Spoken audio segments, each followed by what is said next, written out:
Bonjour à tous, bienvenue dans l'heure du bilan. Chaque dimanche, un invité politique ou associatif vient sur notre plateau pour faire son bilan. Et vous retrouverez vos rubriques habituelles avec les combats de l'invité. Dans l'œil du bilan, on commentera une photo et une vidéo. Dans le bilan s'impose, on parlera d'un sujet sur lequel notre invité n'est pas forcément interrogé. Et on terminera cette émission avec, comme d'habitude, les minutes outre-mer. Et notre invité, en ce dimanche, il a été ancien ministre de la Défense de la République centrafricaine. Il est aujourd'hui avocat au barreau de Paris. Jean-Jacques Demafoot, bonjour. Bonjour. Bienvenue sur notre plateau. Merci beaucoup de m'avoir invité. Vous êtes prêt à parler de vos combats dans cette première partie? Je suis à vos dispositions, on parlera de tout ce que vous voulez. Et Il n'y a rien à cacher chez moi. Et ben on passe tout de suite à cette première partie d'émission, Oui. C'est les combats. Avec ce premier combat, Jean-Jacques Demafoot, c'est la lutte contre le terrorisme en Centrafrique. C'était votre combat. Alors je vais commencer par récapituler un peu la situation à nos téléspectateurs, la situation de la Centrafrique. Après, c'est vrai que l'indépendance en 1960, le pays a été victime d'une forte instabilité politique, mais aussi religieuse. L'arrivée pour la première fois du président Michel Djotoni a cristallisé plusieurs choses, notamment en termes de religion. C'est vrai que l'instabilité politique du pays s'est illustrée à travers une succession aussi de coups d'État. Lorsque vous étiez ministre en Centrafrique, comment faisiez-vous pour établir des stratégies de long terme dans un contexte actuel ? Il a été parfois difficile d'établir des stratégies de long terme. Je crois qu'on était plus pressé de parer à l'urgence. Il fallait trouver des solutions, essayer de faire en sorte qu'il n'y ait pas de crimes de masse et faire en sorte que la paix revienne tout de suite. Et c'est vrai que j'ai été ministre de la Défense en République centrafricaine. J'ai été aussi plusieurs fois conseiller chargé de la sécurité et j'ai travaillé avec les forces internationales en République centrafricaine. Donc, dans le cadre de ces différentes missions, j'ai eu à assumer des responsabilités, à aider les forces internationales à nous appuyer dans le cadre donc, de rétablissement de la paix, travailler avec les groupes armés, essayer de les dissuader et de leur faire entendre raison et obtenir donc une paix pour nous permettre d'organiser des élections et mettre en place des institutions républicaines crédibles qui aujourd'hui donc gèrent la République centrafricaine. C'est vrai qu'en 2013, l'ancien président François Bozizé appelle les États-Unis et la France à l'aide pour restaurer une stabilité politique et l'état de droit. La France d'ailleurs avait déployé à ce moment-là ses militaires lors de l'opération Sangari sous l'égide des Nations Unies. C'est vrai que cette opération s'est achevée là en octobre 2016. Finalement, est-ce que vous pensez, vous aujourd'hui, que cette intervention a été utile ? Très utile. Ça a permis de sauver des vies humaines, de maintenir un pays dans son état et de permettre la mise en place des institutions dont je viens de vous parler. Vous savez, la France a souvent été aux côtés de la République centrafricaine. Et ce n'est pas pour la première fois que la France intervient. Elle l'a déjà fait en 1979 pour le départ de l'empereur Bokassa à l'époque. Et ensuite, la France est restée aux côtés de l'armée centrafricaine. Elle a permis de reconstituer l'armée centrafricaine à l'époque. Et elle a permis aussi d'éradiquer beaucoup de fléaux, notamment les coupeurs de route à l'époque et les braconniers dans le nord de la République centrafricaine. La présence à l'époque des militaires français qui étaient basés au camp Béal et à Bois a permis vraiment une stabilité. Sinon, la République centrafricaine aurait été déstabilisée depuis très longtemps. Voilà. Et cette fois-ci, en 2013, lorsque les forces françaises sont intervenues, il y avait un combat entre les groupes armés anti-Balaka et la Séléka. Et ça a fait des centaines de morts dans Bangui. Et il a fallu donc cette intervention pour stopper cette hémorragie et permettre donc aux différents gouvernements qui se sont succédés d'élaborer des stratégies pour permettre à ce pays de retrouver aujourd'hui un semblant de paix et de stabilité. On va parler de votre deuxième combat, Jean-Jacques Demafoot, c'est la défense du droit d'asile en France. C'est un sujet qui vous tient à cœur. Alors c'est vrai que je vais aussi rappeler un petit peu à nos téléspectateurs ce qu'est la demande du droit d'asile. Je rappelle que c'est un principe à valeur constitutionnelle qui nous vient de la Convention de Genève et du droit de l'Union européenne. C'est vrai que le droit d'asile s'adresse à toute personne exposée dans son pays, soit à la peine de mort, à la torture ou à des traitements inhumains et dégradants. C'est vrai que ça peut être aussi une grave menace pour une personne en raison d'une violence qui vient d'un conflit. C'est vrai que vous nous avez confié, Jean-Jacques de Mafout, à la préparation de cette émission, que l'Europe ne devait pas renoncer au droit d'asile. À quel genre de scénario faites-vous allusion? Mais c'est-à-dire qu'aujourd'hui, on assiste à des disputes un peu, à toutes sortes de déclarations relatives à la présence des réfugiés. Alors, il faut savoir qu'il y a deux choses. Il y a ce qu'on appelle les réfugiés économiques, des gens qui viennent donc en France parce que chez eux, ils n'en peuvent plus. Et vous avez aussi à côté de cela les réfugiés politiques, des gens qui sont vraiment persécutés à cause de leur religion, à cause de leur opinion politique, à cause de leur race, de leur ethnie. Donc cela, je pense que la France est un pays d'accueil. Moi-même, la France m'avait accueilli au début des années 80, lorsque nous avions quitté la République centrafricaine et que je suis arrivé en France. J'avais travaillé pour la CIMAD et nous avions mis en place un dispositif à l'époque pour aider et accueillir les réfugiés, notamment au foyer de Massy, un foyer pour les réfugiés de la CIMAD à Massy-Palaiseau. Et j'y ai habité et j'ai été même, je dirais, animateur, organisateur au service des réfugiés. Et nous avons travaillé à l'époque. Et vous avez été, vous, souvent sur le terrain, à la rencontre à l'époque, au début des années 80, enfin vers la fin des années 80 et début 90, j'étais à la rencontre de ces réfugiés, puisque je venais d'être inscrit au barreau de Paris comme avocat. Je rappelle que je suis avocat au barreau de Paris depuis 1990. Actuellement, c'est votre fonction. Voilà, et c'est toujours ma fonction. Je crois que je vais garder ça jusqu'à la fin de la vie. Et donc, à l'époque, nous avons mis en place une organisation qu'on appelait ELENA. European Legal, qui était donc une association un peu regroupant des avocats européens. Et nous avions mené un combat à l'époque. Vous savez, c'est à l'époque quand il fallait mettre en place les accords de Maastricht, les accords de Schengen et autres. Déjà, l'Europe commençait à chercher à se constituer ce muraille-là de protection. Et nous, on attirait l'attention des gens. Je me souviens, à l'époque, il y avait une femme qui s'appelait Geneviève Jacques, qui était donc présidente de la CIMAD à l'époque, ou secrétaire général de la CIMAD à l'époque.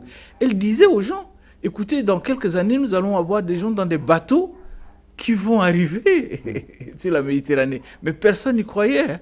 Je me souviens, c'est comme si c'était aujourd'hui qu'elle le disait. Et même France Terre d'Asile attirait l'attention des gens, mais personne n'y croyait. Mais aujourd'hui, on est en face de la réalité et je pense qu'il faut trouver une autre stratégie. Parce que c'est vrai qu'il faut rappeler qu'il y a 4 scénarios qui entraînent un refus de la demande d'asile. Soit le demandeur représente une menace à l'ordre public, soit les demandes sont répétées ou abusives, ou la demande relève d'un autre État et le pays d'origine est considéré comme sûr. Est-ce que, selon vous, il faut assouplir cet accès à la demande d'asile?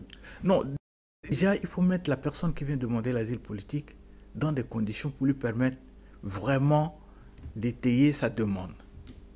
Oui, c'est-à-dire qu'il faut un dispositif d'hébergement, un dispositif d'écoute et un dispositif d'accompagnement. C'est vrai que toutes les demandes ne peuvent pas être acceptées, ça c'est une réalité. Mais lorsque la demande est rejetée, il faut un accompagnement et une aide au retour. Et que cela se passe dans des conditions dignes et humaines. Voilà tout ce qu'il faut. Et rappeler aux citoyens français, aux citoyens européens, que l'Europe aussi a été construite sur une base des apports extérieurs. La France elle-même le sait. Et nous avons aujourd'hui en France des gens qui ont été même des fils d'immigrés, des fils de réfugiés, devenus des grands responsables dans ce pays. C'est un apport. Vous vous souvenez en 1985, lorsqu'il y avait le mouvement SOS Racisme, oui, tout à fait. Il y avait un slogan très fort qui disait que la France est comme une mobilette qui marche avec une mobilette à 2 temps, avec du carburant. Il faut un mélange d'essence et de l'huile et du gasoil. Vous voyez? Donc il faut un mélange de tout ça pour permettre au moteur qui est donc la France, de démarrer, d'exploser et d'aller de l'avant, d'être propulsé. Et aujourd'hui, l'apport de tous ces gens qui viennent en France et qui acceptent pour beaucoup de devenir français plus tard, c'est quelque chose d'exceptionnel. C'est ça qui a fait la force des États-Unis et ça fait aussi la force de beaucoup de pays dans le monde. Hein. On va passer, Jean-Jacques de Mafout, si vous le voulez bien, à cette deuxième partie d'émission, c'est l'œil du bilan. Dans l'œil du bilan, Jean-Jacques de Mafout, on a une petite habitude, on montre des photos, des vidéos à nos invités, on les commente ensemble. Et d'ailleurs, je vais commencer par vous montrer cette photo, Jean-Jacques de Mafout. Cette image, elle représente des arbres coupés en Centrafrique, oui. Ce qui illustre aussi un problème cher à votre cœur, celui de la déforestation. C'est vrai que ce problème, pour le rappeler un petit peu à nos téléspectateurs, hein, a commencé au début des années 90, et puis dans les années 2000, le taux de déforestation a grimpé en flèche. Et en 2012, d'après l'Organisation des Nations Unies pour l'alimentation et l'agriculture, la superficie des forêts, hein, en République centrafricaine atteignait un peu plus de 22 000 hectares. Quelle solution permettrait à la Centrafrique d'être reboisée et comment éviter la déforestation, Jean-Jacques de Mafout? Bon, d'abord, la République centrafricaine a participé et est signataire de plusieurs conventions de développement et de protection de la forêt, notamment au niveau de l'Afrique équatoriale, de l'Afrique centrale. Et le gouvernement a mis en place, je pense, une politique de reboisement. Mais vous savez, voilà un pays... C'est une priorité nationale en Centrafrique? C'est une priorité. Vous pensez qu'on bat assez ceux qui ratiboisent les forêts? Malheureusement, la faiblesse de ce pays, c'est l'instabilité politique qui a perduré plus d'une décennie.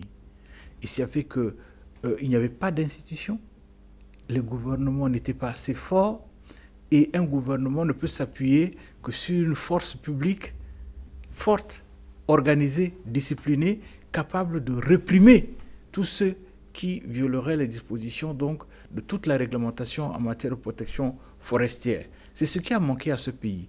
Mais petit à petit, avec l'aide de la communauté internationale, avec l'aide de l'Union européenne, les forces de sécurité intérieure commencent à être reconstruites, l'armée centrafricaine commence à être mise en place, et je pense que d'ici quelques années, elle retrouvera un peu tous les moyens qui lui permettraient de lutter contre la déforestation et autres. Mais c'est un fléau réel. On sent les effets en République centrafricaine. Lorsqu'il y a la saison sèche, vous avez des brumes qui arrivent sur la ville de Bangui et sur une bonne partie du territoire, ce qui ne se faisait jamais auparavant. Et ça fait peur. Et quand il y a des feux de forêt aussi, dus à la sécheresse, dus aussi, je dirais, à des actions non contrôlées de nos populations qui, la misère aidant, cherchant à manger, mettent le feu à la forêt. Et c'est une tradition aussi de faire des feux de bois, des feux de forêt pour chercher à manger. Et généralement, ça produit des catastrophes naturelles terribles. Donc le gouvernement lutte beaucoup pour ça. Et j'ai même appris récemment que le corps des sapeurs-pompiers des militaires là-bas est en train d'être reconstitué. Je crois que c'est une très bonne chose pour permettre de lutter contre tous ces fléaux. Alors, on va passer à ce deuxième point que j'ai appelé un peu bilan de Jean-Jacques de Mafout, militant rebelle.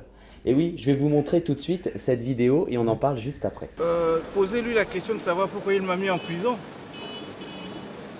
Alors que j'ai signé ici en 2008 devant vous des accords. Je suis rentré à Bangui, j'ai procédé à des désarmements de plus de 5000 combattants.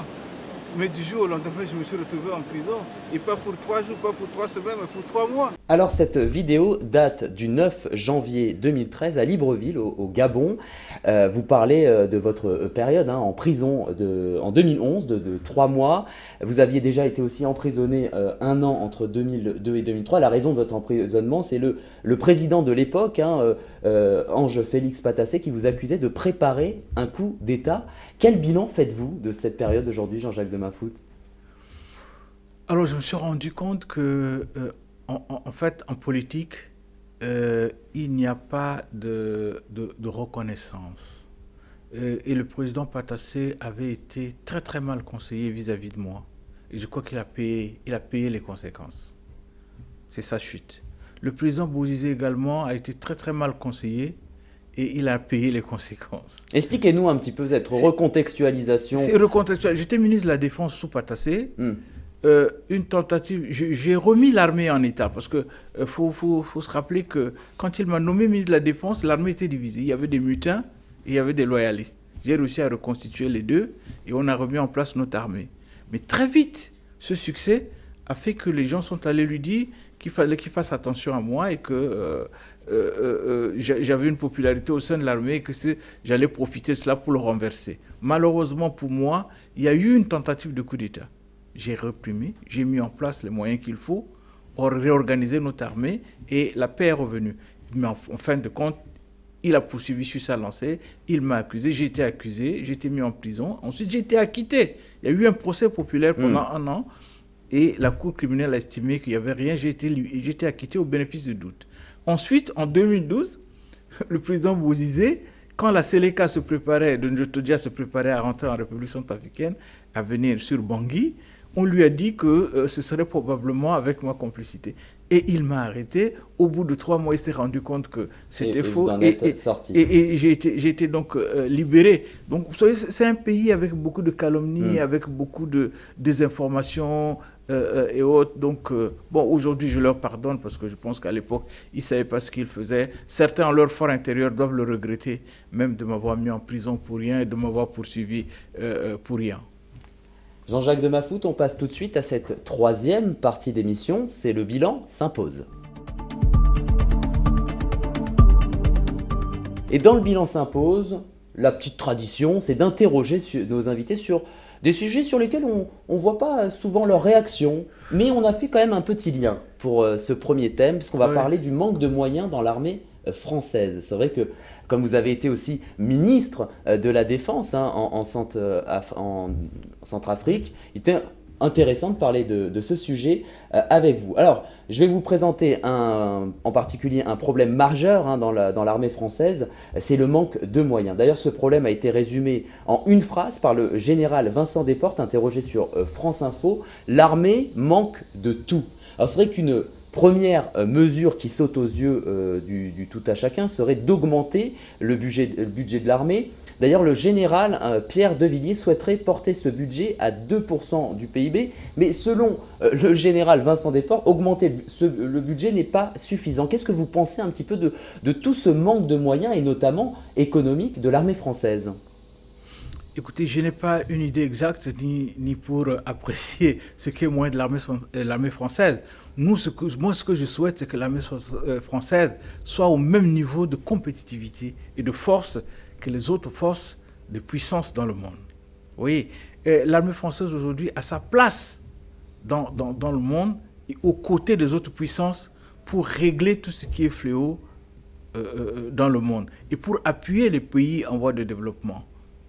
Aujourd'hui. C'est vrai que par rapport aux moyens de la France, les capacités peut-être sont limitées, mais il ne peut être que souhaitable que le budget de l'armée française soit augmenté. Il ne peut être souhaitable que l'armée française ait les moyens modernes pour accroître sa force et avoir sa vraie capacité de dissuasion et sa vraie capacité d'intervention, c'est-à-dire de propulsion à l'extérieur et de protéger déjà le territoire français, les Français eux-mêmes et les intérêts de la France. D'ailleurs, certains pensent qu'il faut s'appuyer sur l'Union européenne pour renforcer notre armée en passant par le volet militaire de l'Europe, à savoir l'OTAN. Est-ce que la solution, selon vous, peut venir de l'international ?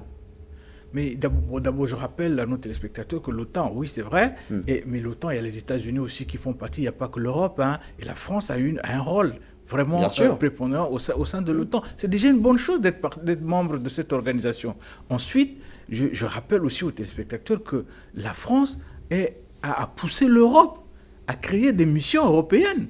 Je l'ai vu au Mali, une mission qui a aidé à la reconstitution de l'armée malienne et qui aide aujourd'hui à la reconstruction de l'armée centrafricaine. Et demain, peut-être cette mission sera aussi dans un autre pays pour les aider. Donc, je pense que la France a trouvé la stratégie de ne plus travailler seule, mais de travailler ensemble. Avec les pays, et les pays européens. Ça met en place un dispositif de commandement unique entre tous ces pays.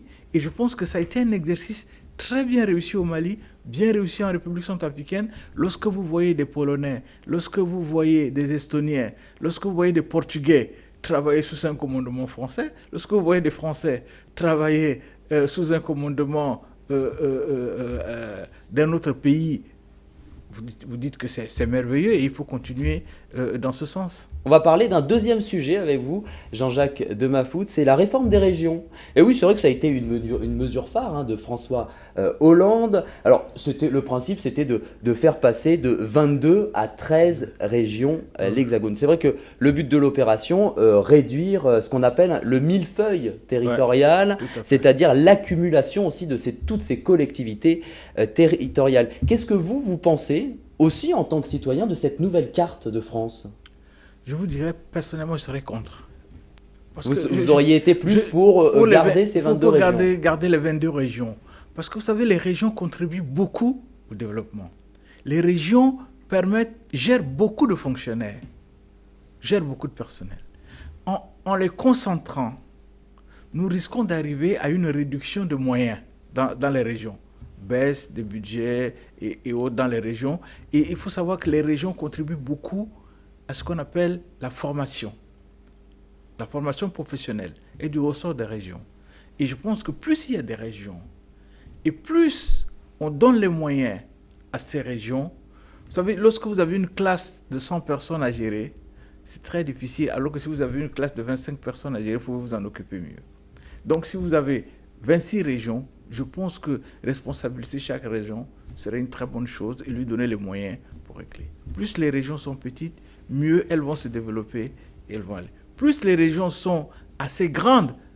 Et puis parfois on a les problèmes aussi. C'est difficile, il y a des problèmes de communication, vous savez. Et puis même de tradition régionale, certains départements qui étaient associés à d'autres. Mais vous savez, lorsque on a poussé l'Alsace pour accrocher à une autre région, alors que les Alsaciens ont leur tradition, lorsque vous rejoignez... En termes de nom également. En termes de nom, lorsque vous prenez une partie de la Bretagne, vous raccrochez ça à une partie de la Normandie, et autres, parce que vous voulez absolument faire réduire le nombre des régions, ça va poser problème. Donc pour sur vous, le terroir, il aurait fallu garder ces 22 régions. Ça a été une erreur de François Hollande, selon vous? Ça, c'est mon avis, hein, en tant que citoyen français. En tant que citoyen, bien sûr. En tant que citoyen, oui, ça, c'est mon avis. Je pense que ça a été une erreur. Ça va poser beaucoup plus de problèmes que d'en résoudre. Eh bien, Jean-Jacques de Maffout, on va donc passer à cette dernière partie d'émission. C'est les minutes Outre-mer. Et dans les minutes Outre-mer, on va parler de l'enseignement supérieur en Outre-mer. C'est vrai qu'alors que le phénomène de massification a passé un cap important dans les années 80 en métropole, il a fallu attendre 10 ans de plus pour voir ce phénomène en Outre-mer. Quand ils accèdent à l'université, le manque de moyens des établissements, le coût des études, l'insuffisance aussi du système d'aide sociale sont plein de facteurs qui freinent la réussite de beaucoup de jeunes. Et c'est vrai que comme en métropole, les universités des départements et régions d'outre-mer n'échappent pas à la crise aussi budgétaire que connaît l'enseignement supérieur. Alors beaucoup doivent aussi poursuivre leurs études en métropole. Et d'ailleurs, ce coût d'éloignement n'est pas pris en compte dans les dotations des universités. Est-ce que c'est déjà une urgence de reconnaître cela, selon vous?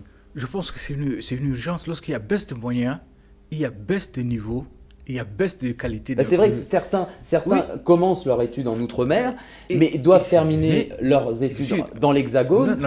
Mais quand ils arrivent à l'Hexagone, ils n'ont pas les mêmes moyens que les autres étudiants. D'abord, le coût de l'expatriation, enfin, de l'éloignement de famille n'est pas pris en compte. Le contexte social, la vie chère. La vie chère, le logement en métropole, c'est pas pareil qu'en Outre-mer. Je pense qu'il faut créer les conditions localement pour que lorsque l'étudiant quitte et arrive en métropole, ce n'est que pour la fin des soutenances et pour terminer sur un an ou quelques mois les études. Donc localement, il faut donner les moyens. Vous voyez, faut permettre à ces régions d'outre-mer d'avoir les moyens. Il faut appuyer l'éducation nationale. Il faut appuyer tout ce qui est services sociaux de base afin de permettre à ces étudiants d'étudier dans les contextes qu'il faut. Je rappelle un peu par rapport, vous savez, en Afrique, on a beaucoup...